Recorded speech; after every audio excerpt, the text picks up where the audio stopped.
Good morning. This is an educational presentation being recorded in late October 2024, talking about Idaho's Proposition 1. I'm going to share my screen to get us started here.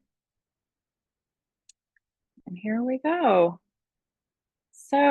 Welcome. Today we're going to talk about Proposition 1, what it is, how it works, implementation, and then also take a look at Alaska for comparison. My name is Holly Condi. I am an educator and a private consultant here in Boise, Idaho, with several years of elections policy experience under my belt and lots of time in the classroom. Before we get started, I think it's important to talk about not only Proposition 1, but also to mention that this type of electoral reform is on the ballot in several other states. Not just Idaho, but our neighbors in Colorado and Nevada, Montana, they're also all considering electoral reform and changes to how they elect their leaders. Proposition 1 is a ballot initiative that really changes how our elections work. It's two significant changes. The first is to the primary. It would institute an open primary election to all voters, regardless of party affiliation. The second big change that Proposition 1 is going to ask voters about is ranked choice voting. Voters will go in and rank their choices for their favorite candidate, 1 through 4. We should talk about the ballot initiative because a lot of these election reforms are on the ballot because of a citizens initiative. Some background on the citizens ballot initiative process in Idaho. It's protected by our Constitution, so it's in the Idaho Constitution. It's a tool for making law that citizens can use. And we all remember back to 7th grade civics where the legislature makes the laws. Well, in about half the states, citizens can also enact or repeal laws. And that's what we have here in Idaho. A couple of examples of ballot initiatives in Idaho: the creation of the Idaho Fish and Game, sunshine laws. So the reason that we can look at campaign finance and spending and how much money has gone into campaigns and where that money has been spent is because of the ballot initiative, because of sunshine laws. Also, a couple of others. In 2018, we saw two different ballot initiatives make it through the process: Medicaid expansion and then electronic horse racing. As we remember, in 2018, Medicaid expansion passed. Electronic horse racing failed, right? There's multiple steps involved in getting something onto the ballot. How this applies to Proposition 1. So signatures have to be gathered, and there is a geographic distribution, right? You have to get signatures from all over the state. You can't cherry pick which geography you want to collect signatures in. Proposition 1 organizers gathered about 97,000 signatures, and those were from each of Idaho's 44 counties. So they met that threshold required by statute. So the next step is signature verification. All of the signatures that are collected are on paper. There's no electronic signature gathering in Idaho. And so all of those signatures has to be turned in, physically turned in to the Secretary of State's office, and then they have to be verified. I live in Boise and am a registered voter in Ada County. If I go up to McCall for the weekend, I can't sign a petition there and say, hey, yes, I want this on the ballot. That signature would get thrown out, right? Because that's Valley County and I'm not registered to vote in Valley County. So the Secretary of State's office does do that verification process where they make sure that the signatures match the county that voter is registered in. So that's part of the process. The final step is the general election, right? So you have to get a certain number of signatures in order to qualify an initiative to the ballot. And then the second step is the vote, right? The general election. And that's where we're at. It's late October, as I mentioned. In a couple of weeks here, it will be on the ballot. So that was the process to get Proposition 1 onto the ballot. Let's talk about some of the changes that would come into play should Proposition 1 pass. What does it do? What does it change? A little bit of background first. The primary election in Idaho is a semi-closed or semi-open uh, primary. And that just means that if you want to vote in the Republican primary, you have to be a registered Republican. And it's the same with the Libertarian and the Constitution Party primaries, right? You have to be a member of that particular political party in order to participate. If you are unaffiliated, you're unable to vote in those closed primaries. Now, the Democratic Party has an open primary, so you can be any political affiliation and vote in the Democratic primary. It's important to note that our primaries used to be open, right? Up until 2011, it did not matter what party you were registered with, you could vote in that party's primary. Primaries are taxpayer funded elections, so everyone pays for these, and not everyone gets to participate. So the change that would take place if Proposition 1 were to pass would be to open the primary. And what what we would see as voters is one ballot, and all of the candidates would be on one ballot. So rather than going to vote and requesting a Republican ballot or a Democratic ballot or a Libertarian ballot, everybody would be on one. Everybody gets the same piece of paper, and your candidate's party affiliation would still be listed. So you would have your Republicans and your Libertarians, your independents, and your Democrats. Everybody's on the same ballot. You pick one, just like we do now. You pick your favorite, and then the top 4 vote getters advance to the general election. So that's the change. Some of the bigger changes that we see proposed in this initiative are to the general election, right? The general election generally has much higher turnout, right? In the primary election in 2024, we had about 20% of folks show up to actually vote in the primary election. Most folks vote in the general election because they're doing their civic duty.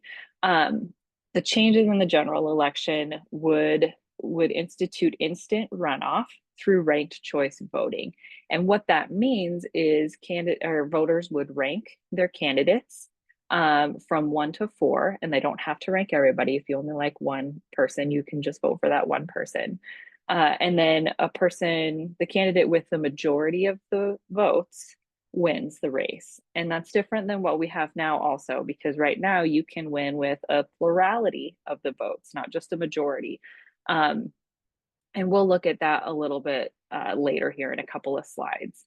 It wouldn't affect all of the races. So this would be for Congress and the US Senate, all state legislative races, and then state constitutional officers such as the governor, the attorney general, superintendent of public instruction, et cetera. And then countywide offices as well would be affected. This is a sample ballot that you can take a look at. So just to give you an idea, this voter ranked all 4 of their choices, but again, that's not mandatory. You can just pick your 1 or your 2 favorites if you'd like, and you don't have to rank all 4.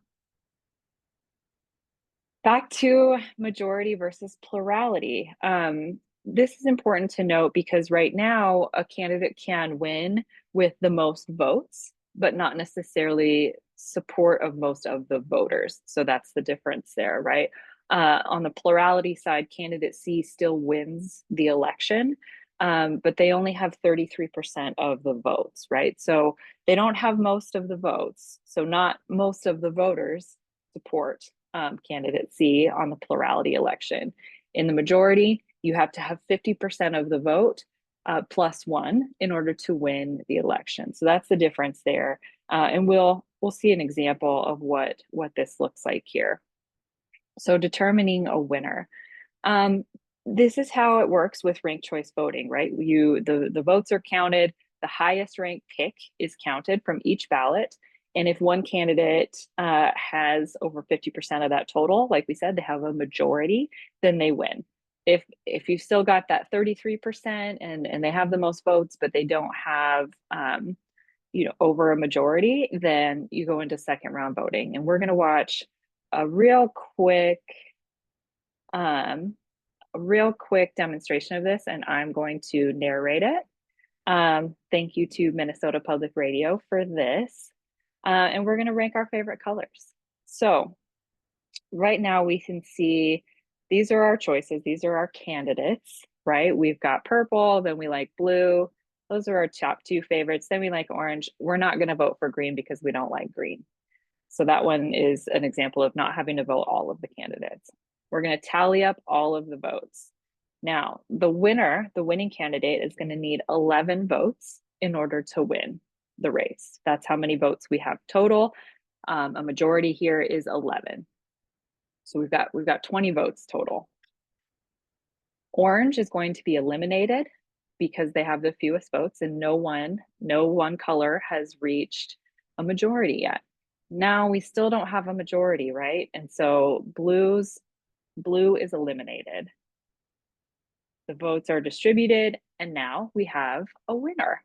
So there we go. Green is the winner. And again, thank you to Minnesota Public Radio for that. We talked a little bit about majority versus plurality. I want to give you some statistics because we've got this great case study in Alaska, right? We don't have this system in Idaho, but we can look at Alaska to kind of see how it's played out there.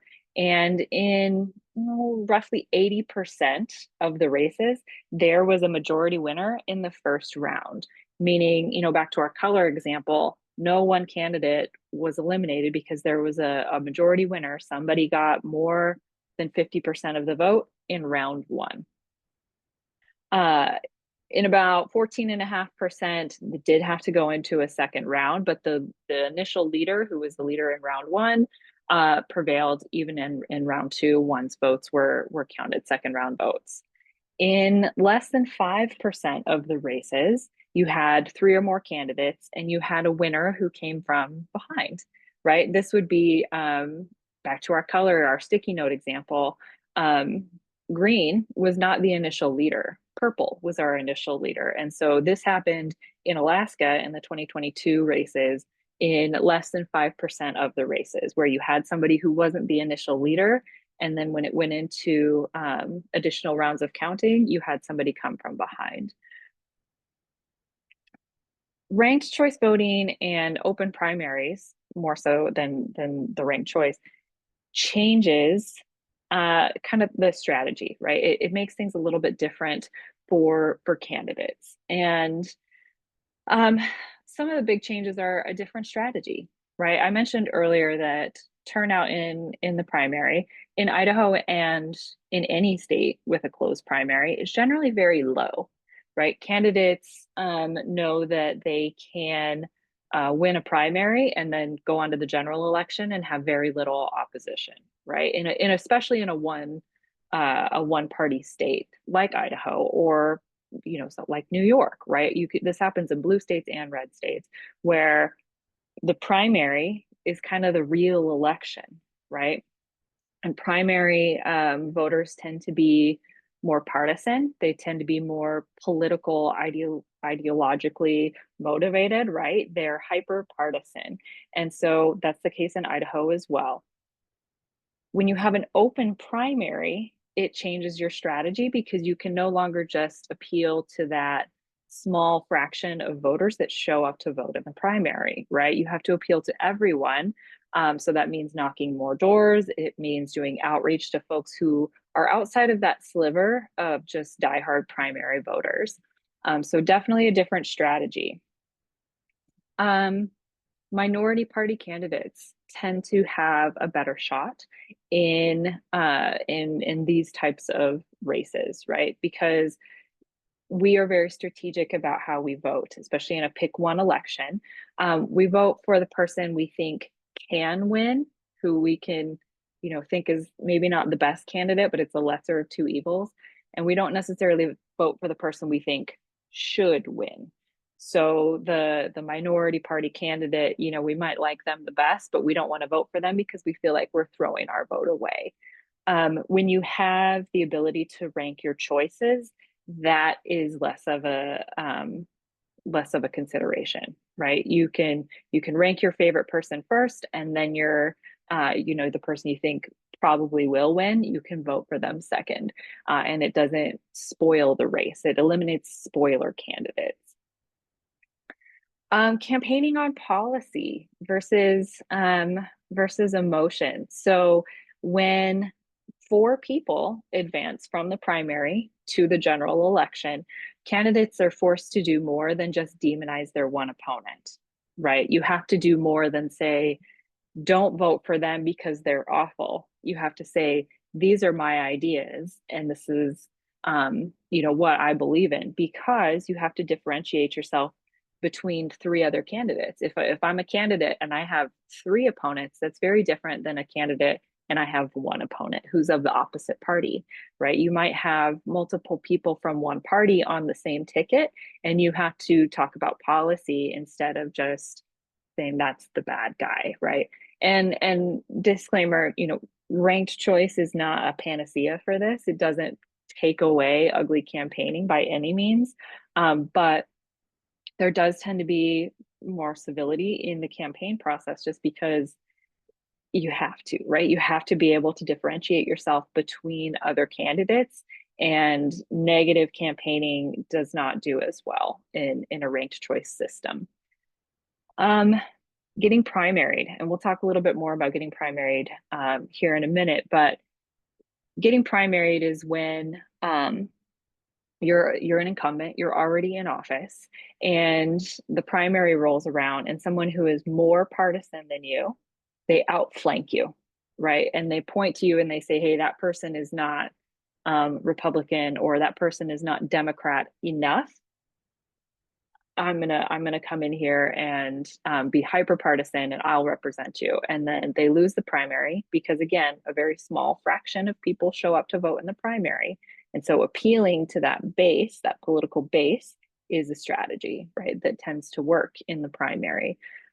It's less of a fear of getting primaried if you were a candidate, because in an open primary system, because four people advance, right? The top four voters, four vote getters, than just the one.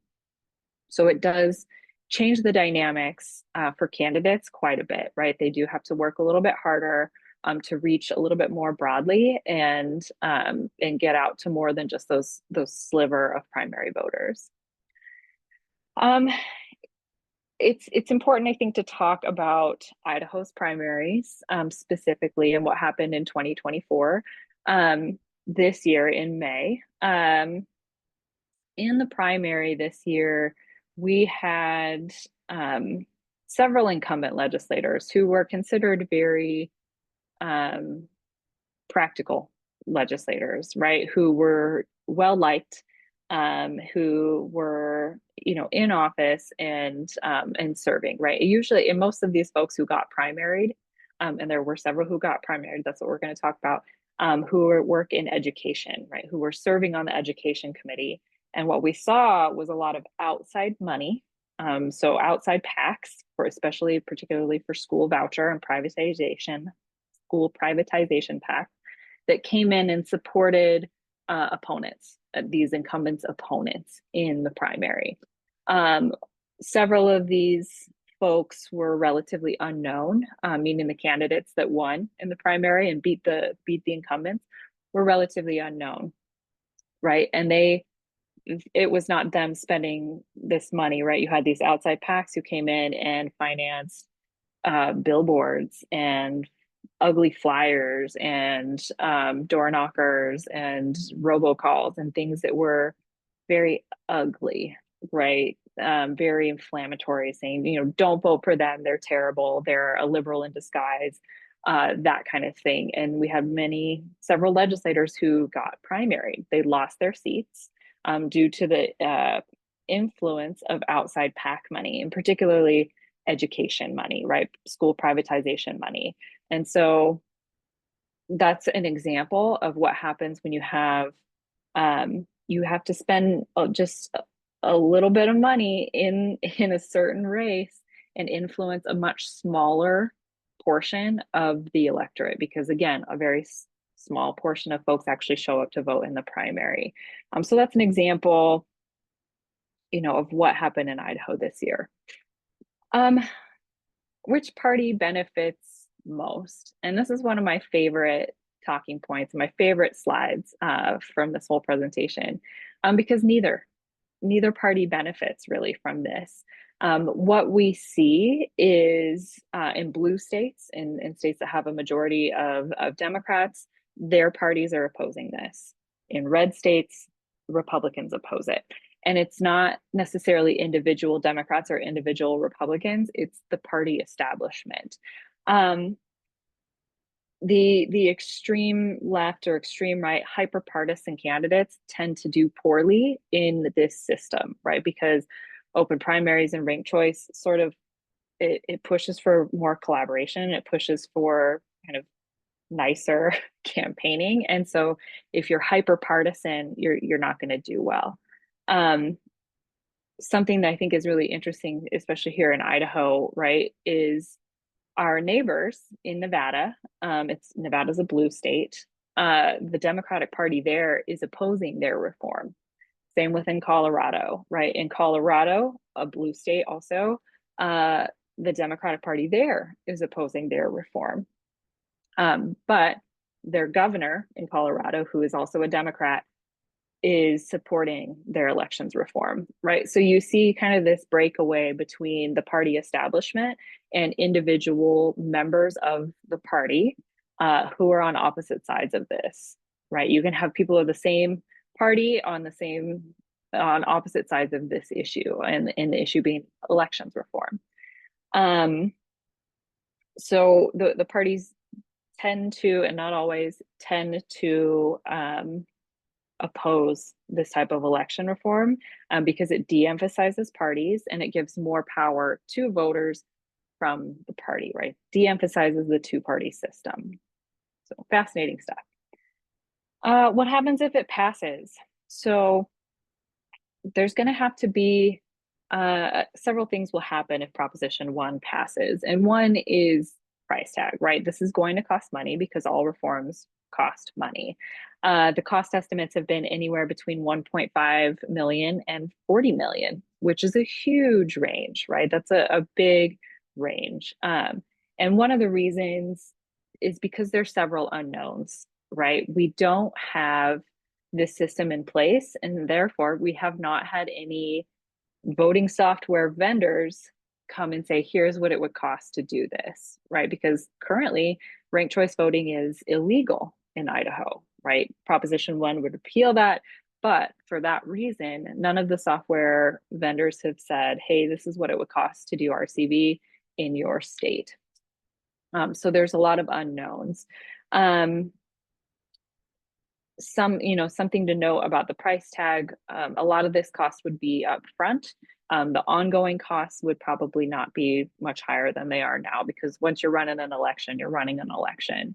And some software would have to be updated, right? In Idaho, we have 11 of our 44 counties that hand count their ballots. But 96% of Idahoans live in a county that has software that is RCV ready. So most of the state would be covered, but you do have several very rural counties that would probably need to update their software. You can hand count ballots with a ranked choice system. Ireland does it completely that way. But we would have to make some changes and they would cost some money. So that's something to consider. If Prop 1 passes, it will also have to survive the legislative session, right? I'm not sure if I mentioned earlier that an example of a ballot initiative that we had that passed is term limits, right? We don't have term limits anymore because the legislature went in and overturned them. They could do something similar with Proposition 1, right? Or they could just take pieces of it, right? They could keep one part of it and overturn the other. It's just kind of, we'd have to see what the legislature would do with this. And then Proposition 1 would have to go through administrative rulemaking, and that's just the process by which Secretary of State's office collaborates with the legislature and county clerks and others to set up the rules, right? This is when we announce winners, and this is how many poll workers we train, and this is how we train them, just kind of the nitty gritty of how this works. I mentioned that we have this really cool case study that we can look at, Alaska, right? Because Alaska decided to put this system into place in the 2020 general election. That's when Alaskans voted on this. And then by 2022, it was already in place. I want to tell you just a quick story about a state senator named Kathy Giessel. Kathy Giessel was first elected in 2012 as a Tea Party Republican, right? So very conservative. She held leadership roles within the party and also within the Senate. So, a leader in the Senate and in the party. In 2020, Senator Giessel lost her primary election. In that election, about 18% of the voters in her district showed up to vote in that closed primary, right? Senator Giessel waited 2 years and then ran again in 2022 and made it through the primary, top four advance. So she made it through the primary and she won in the general election when 55% of the voters showed up to vote, right? So when fewer voters showed up, Senator Giessel lost her seat. When more voters showed up, she won her seat back. So just an example. And one of the reasons that Senator Giessel lost her primary in 2020 was because she had done some bipartisan work, I believe, on the budget. And so she got primaried, right? In 2020, she got primaried. It's also interesting that Senator Giessel in 2020 was opposed to the electoral reform, right? She didn't like the idea. She thought that it was confusing and didn't like it. In 2022, she learned how to campaign under this open primary ranked choice system and succeeded. So just, a quick story about how that looked up in Alaska. What changed? So getting primaried, was no longer a significant threat, right? You had to have broad support for winners. So that did change, right? And we saw that with Senator Giessel, right? Getting primaried wasn't an issue anymore, and winners had broader support. What changed? Turnout. Turnout increased, right? When the primary opened and people knew that they could vote in a primary, no matter what their political affiliation was, more people showed up to vote. Once folks were elected, there was a little bit more wiggle room to do collaborative legislation because that fear of being primaried went away, right? So folks were more free to work across the aisle and work on actual policy issues because they didn't have to pander to their base ahead of a primary election. What didn't change? Political power, right? The governor in Alaska has been the governor since 2018. So he is a Republican and has won under both systems. Their political makeup also didn't change much. I think the Republicans may have gained a couple of seats even, but their legislative makeup stayed roughly the same. It's important to note too that Alaska is unique in that they're a majority independent, right? They have more independent voters than anything else. In Idaho, let's talk about Idaho's political makeup a little bit. So in Idaho, we have 59% of the voters are Republican, 26% of the voters are independents. You've got about 13% who are Democrats, and then the rest are split between Libertarians and Constitution Party. Our political makeup of our elected officials is 100% of our federal representatives, so senators and congressmen, are Republicans. 85% of the legislature is Republican. All 5 constitutional officers are Republican. So what's left out of that in representation is really the independent voter here in Idaho. There's no independent seats that are in office, right? No independents that serve in office right now. So just, context. I want to look at a race through a Prop 1 lens. Like what would this what could this look like in Idaho should it pass? Um, in 2018, the race for lieutenant governor, there were 7 candidates in the primary, right? We had 5 Republicans and there were 2 Democrats who were candidates in the race for lieutenant governor. The Republicans were Kelly Packer, Nonini, Hagedorn, Steve Yates, and Janice McGeehan. And then there were 2 Democrats, Kristen Collum and another Democrat. So in our system, our pick one system, where one candidate moves on from each party, Janice McGeehan won with 29% of the vote. The next vote getter was Stephen Yates, who had 27% of the vote. So that was a very close race, right? And then the next, I think, was Hagedorn. If Prop 1 had been in place, right, if we had a top 4, then instead of only, one person from each party advancing to the general election, we would have had 4. And those 4 likely would have been Janice McGeehan, Steve Yates, and probably Hagedorn, the third Republican who got the most votes, and then probably Kristen Collum. So you would have had those 4 candidates, likely. You would have had those 4 candidates. Now, when we look at the top 2 Republican vote getters, Janice McGeehan and Steve Yates, they're both Republicans. They're very different individuals, right? They are different stylistically, they are different ideologically. They're just very different people. And in a general election, it's likely that Steve Yates' style and his demeanor would have done better, and he likely would have won that election, right? But because voters were faced with just Janice McGeehan and a Democrat, Kristen Collum, that race was still close with just those 2. Janice McGeehan won, and we got Janice McGeehan.